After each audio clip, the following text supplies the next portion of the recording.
Assalamualaikum warahmatullahi wabarakatuh. Halo semuanya teman-teman, dimanapun Anda berada, selamat datang di channel saya Ibnu Husin. Ya guys, kali ini kita berada di alun-alun ya, dalam rangka persiapan mengikuti jemaah haji keberangkatan 2025. Ikut terus ya guys. Assalamualaikum warahmatullahi wabarakatuh. Bu, saya datang ke alun-alun ya. Saya melihat agak kerumunan orang. Mungkin Bapak Ibu bisa paparkan sedikit, terutama sebelum itu dulu nama Bapak Ibu, silakan Bu, silakan. Ya, assalamualaikum warahmatullahi wabarakatuh. Baik. Saya Dr. Irnawati.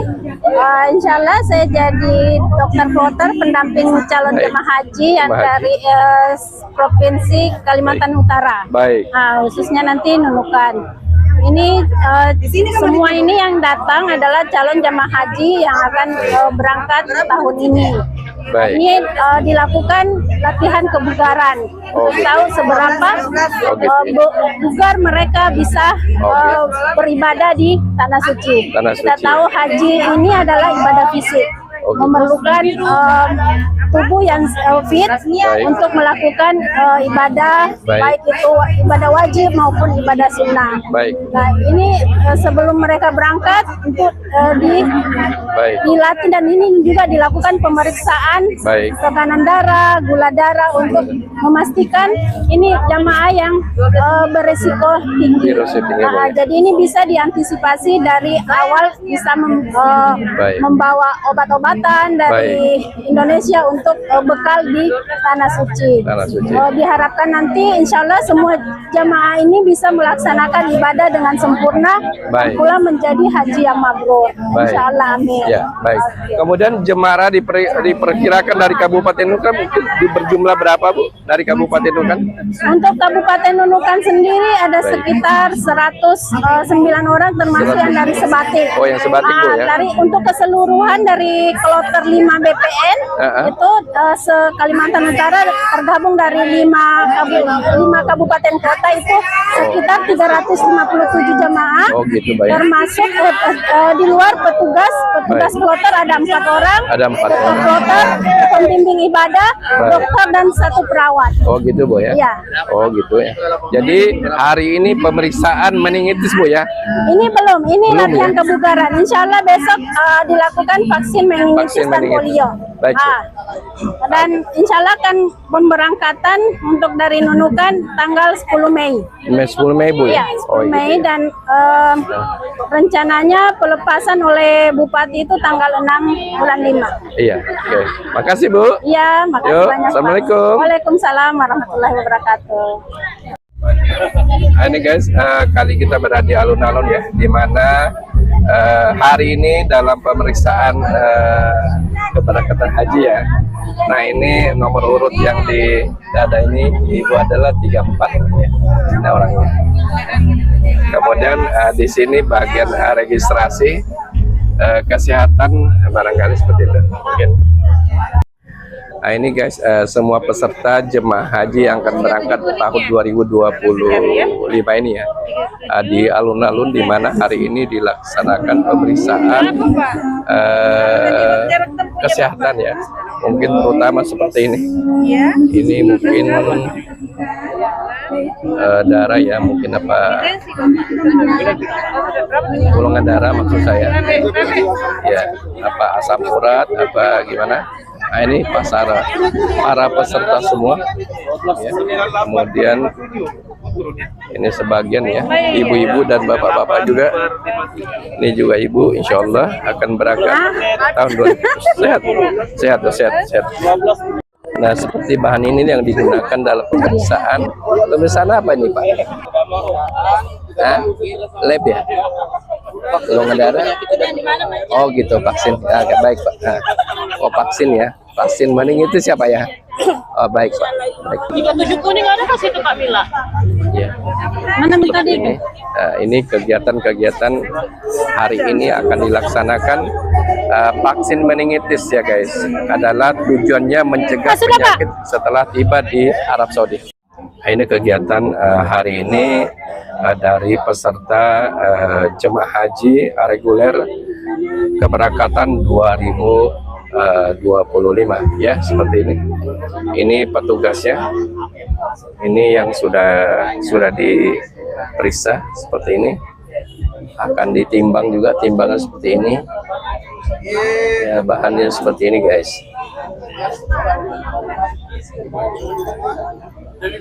Nah, ini akan diperiksa seperti ini.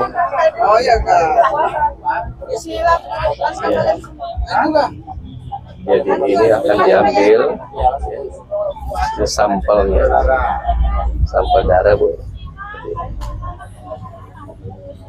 asam urat, kolesterol. Ya, semoga sehat selalu. Ya. Nah, inilah kegiatan-kegiatan pada hari ini ya, para Haji sehat, Haji mabrur. siap. Siap, amin. Nah, ini guys, teman saya sedang di samping saya ini akan berangkat haji reguler pada tahun 2025. Seperti ini. Ini teman lama ini. Ya, sebetulnya beliau ini dulu mau jadi wartawan tapi gagal. Agak bercendagur sama teman saya. Insya Allah berangkatnya pada Mei ya, 10 Mei kalau tidak salah ya, 10 Mei ya. Sebanyak 109 orang seperti itu. Ya, ikut terus ya guys. Pak, mungkin Bapak berangkat tahun ini Pak ya, berangkat haji reguler ya Pak? Iya. Iya. Tarakago taunge menre haji. Yo. Bicara gore. Iya. Iya. Iya, bilang iya. Berapa umurmu Pak? Siaga umurmu? 99. 99. 97. 97 tahun. Kue macuan ubah. Mudah-mudahan kasih sehat malampe umur umurah. Dan anak kolasa. Ya, ini Padi. Jadi umurmu 97 tahun. Iya. Umurmu. Ya. Oke, makasih Padi. Baik, ini para calon jemaah haji reguler pada keberangkatan 2025 ya, seperti ini ya, insya Allah amin. Nah ini baik, amin. Kemudian ini di sebelah sini teman-teman saya semua, termasuk di ujung sana tuh dari PLN. Insya Allah oke, baik. Kemudian yang tadi sempat saya wawancarai, tertua jemaah haji reguler tahun 2025 usia 97 tahun. Nah ini beliau di sini. Nah ini beliau ini. Saya tunjuk ini. Usianya adalah 97 tahun, luar biasa. Beliau masih eksis ya. Amin. Semoga dia sehat selalu ya. Baik. Ya baik kok. Ini lagi tambah energi, sarapan pagi, minum jus. Kemudian ini peserta juga sebagian masih registrasi. Iya, ya, seperti itu. Nah ini juga registrasi dari beberapa teman. Ya. Nah ini sedang dilaksanakan tes pengambilan darah ya, gula darah, apakah tekanan, asam urat, kolesterol tinggi dan seterusnya. Iya. Aman Pak. Iya. Ini sedang diambil darahnya, sampel ya, sampel akan diperiksakan mungkin terdapat kolesterol, asam urat, tekanan darah dan seterusnya gitu. Seperti inilah pelaksanaannya dari ujung sana itu, dari dinas kesehatan tuh guys. Jadi semua para peserta ini adalah dari dinas kesehatan. Ini teman saya juga ini. Oke, baik. Ya.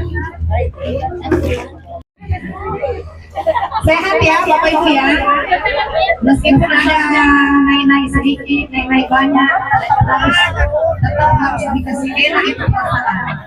Ya, karena kalau pasang enak, sehat sakitnya insya Allah fisik. Kalau misalnya fisik insya Allah kekuatan tidak sedikit kalau beda itu yang gampang cemas yang ya, kemudian ada yang tetap semangat menjalani itu lebih panjang hidupnya, alhamdulillah. Karena dia semangat, karena sehat, jiwanya sehat, kesehatan jiwa sangat penting Bapak Ibu. Dan saya rasa pernah saya ajak juga Bapak Ibu jamaah, mungkin nanti saya share di grup, hanya membantu saya untuk mengisi pertanyaan sederhana untuk mengetahui kesehatan jiwa. memang ada naik turun. Ada yang waktu di Kemenak bagus, ditanya digali-gali, nggak tahu ya, nggak pernah, pernah bagus. Ya begitulah, lupa mungkin atau apa, akhirnya kita agak sulit menentukan ini apakah memang tekanan darah tinggi atau barusan tinggi, ya kan. Kadang ada selalu mengakunya barusan kok tinggi nih, padahal barusan periksa. Dulunya nggak pernah periksa tinggi, cuman atau mungkin jarang periksa, pernah periksa, kebetulan lagi ada pemeriksaan gratis, periksa lagi bagus, jadi patokannya bagus batu. Nah, kecuali kalau sebulan sekali periksa terus bagus, baru pas ketemu dokter Ika sama teman-teman tadi yang saya sebut itu ya, dari dinas kesehatan, puskesmas Nunukan Timur, pas periksa langsung naik, mau ditanya itu kenapa. Kaget kali ya Bapak Ibu ya. Jadi tadi sebagian besar sudah periksa, nggak usah lagi kita sebut ibu ini, bapak itu tinggi begini, Bapak Ibu sudah tahu sendiri, tadi sudah lihat. Ada yang langsung sama saya, tadi saya sampaikan bahwa oh ini alhamdulillah normal, oh ini naik sedikit, oh ini naik banyak, ya. Satu kali saya sampaikan lagi di sini, Bapak Ibu yang tahu tadi bahwa oh kalau nanti saya sampaikan kalau lebih sekian berarti tinggi, rendah, normal gitu ya. Jadi untuk gula kita periksa tadi lengkap ya, alhamdulillah. Selama ini kita sempat kekosongan. Nah, itu kalau dirahmati Allah Subhanahu Wa Taala langsung ada itu. Mbak Heli ada ini, ada itu, ada. Wih, per 80 ke atasnya 90 itu sudah tinggi atau pre-hipertensi, belum hipertensi, belum tekanan darah tinggi tapi menuju. Kalau dia masih makan garam-garam, cemilan, semua yang ya berasa, ya kurang minum air putihnya, olah pre-hipertensi ada tadi kan yang 133, satu ya.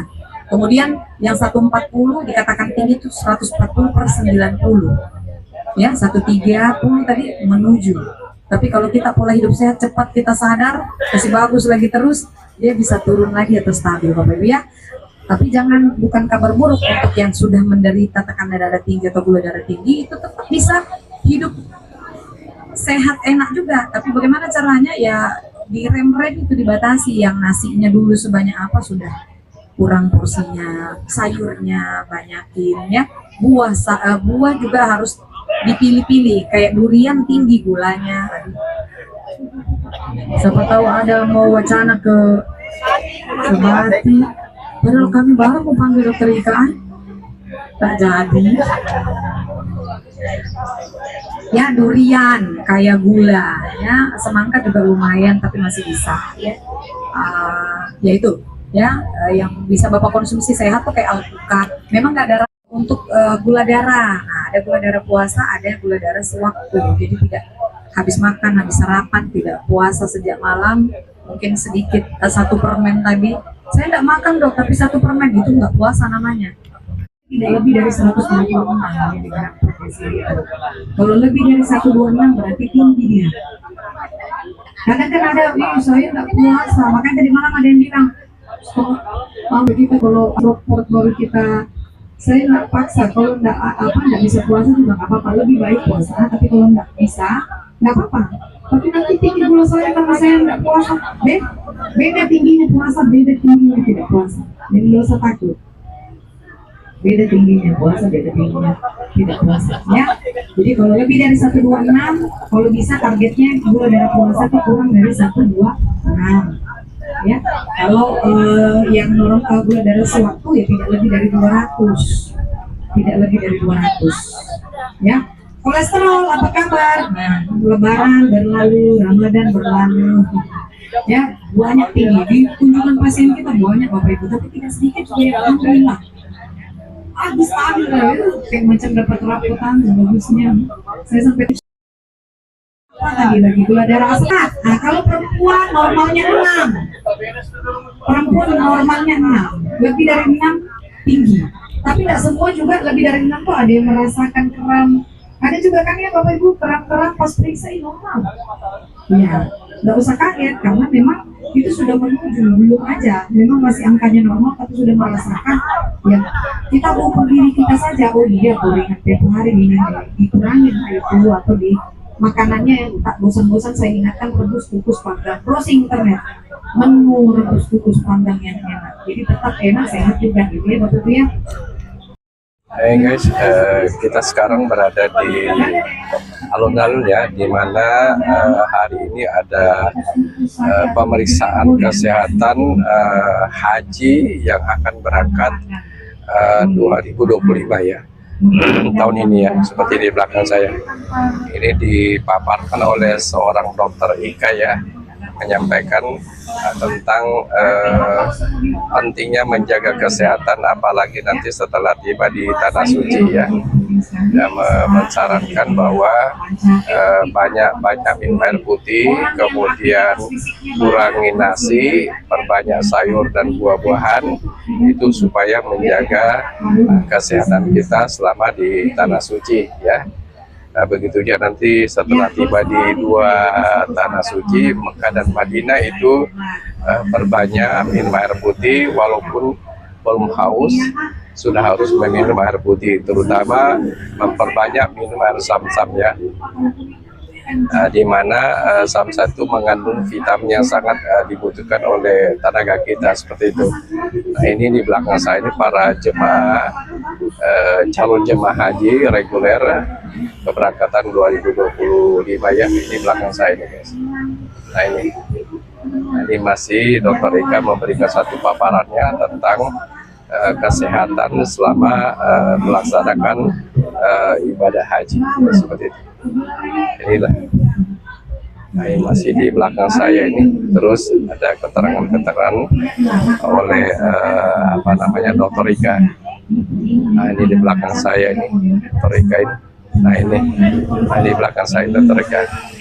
Ya. Bekerja saat pintu pesawat ditutup, disitulah tugas saya dimulai. Kalau pintu pesawat ditutup, itu sudah hak saya. Kalau sudah masih di embarkasi, itu wewenangnya adalah petugas kesehatan embarkasi. Jadi itu tetap nanti jangan dulu, maksudnya gembira, saya sudah berangkat, saya sudah sampai di Balikpapan. Kita tetap berdoa, kita tetap yakin kalau insya Allah kita dipanggil oleh Allah untuk menunaikan ibadah haji. Dan jangan lupa Ibu, ini nanti kita fokus tujuan utamanya itu adalah menunaikan ibadah haji.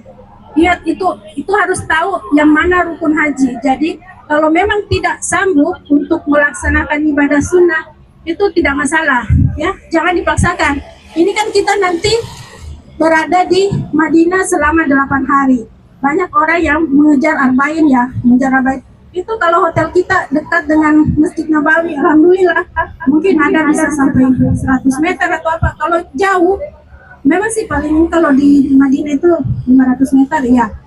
Tapi itu PP 5 kali waktu sholat ya, itu bisa kecapaian. Jadi kalau misalnya rasa-rasa mungkin agak ini jangan dipaksakan untuk itu kejar arba'in. Arba'in itu sunnah ya Bu, sunnah. Dan tidak mesti harus terpenuhi. Arba'in itu kan 40 rakaat ya. Kita ikut sholat jamaah di menunaikan rukun haji dengan sempurna, yaitu saat di 8, 9, 10 sampai 13 Zulhijjah ya. Itu adalah puncaknya. Jadi sebelum itu jaga betul-betul kesehatan. Nah, untuk ibu-ibu ini kan suasana di sana masih musim panas ya. Musim panas, jadi kalau di Madinah itu bisa sampai 40 sampai 50 derajat. Jadi kalau kopi yang ada ya, payung, kacamata hitam, alas kaki, contohnya alas kaki itu kalau lantai Masjidil Haram, kalau kita tidak pakai sandal bagian bawahnya itu bisa sampai berlepuh kaki, saking panasnya ya. Jadi usahakan juga bawa tempat sendal ya, itu sendalnya sebelum masuk ke Masjid Nabawi harus diambil, dibawa masuk, jangan disimpan kayak kalau kita di masjid di sini disimpan di luar. Nanti kita keluar mungkin di pintu di situ sudah yang pas kita masuk pintu lain. Gimana saya tidak pakai sendal keluar ke hotel, apa jadinya sampai di hotel melepuh kakinya ya, begitu ya. Jadi itu hal sekecil begitu Bu.